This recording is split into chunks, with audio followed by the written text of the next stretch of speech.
Hey, Inspector, I got him. What's this all about? Yeah, what's this all about? Hey, I'll be asking the questions here. You may be wondering, what's this all about?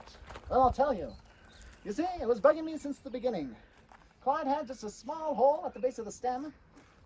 Pretty small hole to get that many foam beads out in such a short amount of time between worship and tall timbers campers coming back from brushing their teeth. Must have taken several minutes at least, which would explain why Clyde was only partially destuffed. You see, the culprit must have either gotten spooked or too tired to continue. And all that time taken to destuff would mean that Clyde needed to be lured away from the crowd.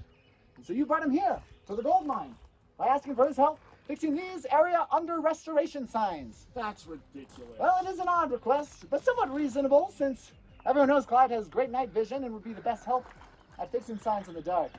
Clyde's actually not bad at ping pong. When the lights went off, he got a lot better. I think he just has really good night vision. Now, most people would have sewn the hole back up, but judging by your oversized clothing, I can tell you're not too skilled with a sewing needle. So you had to just make as small hole as possible and hope that no one would notice. But they did. Now you still had to figure out how to get so many foam beads out of such a small hole. How did you do that? Suction. You were on housekeeping that day, weren't you? Which means you had access to both a plunger and a vacuum cleaner, both sucking devices. Now there are no outlets at the gold mine, so I presume you used the plunger.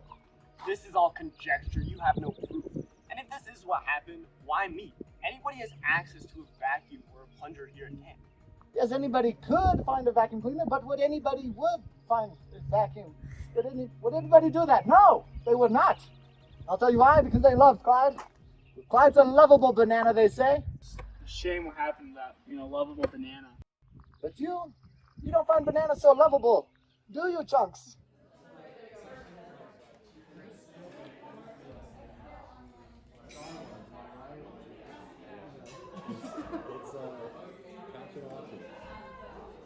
It was there in front of our eyes the whole time.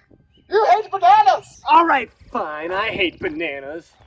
Texture's so weird and gross and mushy. And then you can never find if they're ripe or not, sometimes they're ripe, sometimes they're bruised. I hate bananas. I did it to Clyde because I thought maybe if it was just a peel I'd like him more. Aha! A confession! Well, it's entirely up to you, but I suggest you sentence this clown to 2 weeks of directing Craig's hikers to the trailhead. To the crags! No!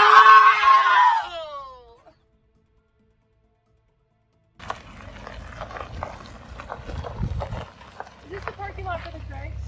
This is not the Clyde. It's up that way. Oh, okay, thanks. Yeah.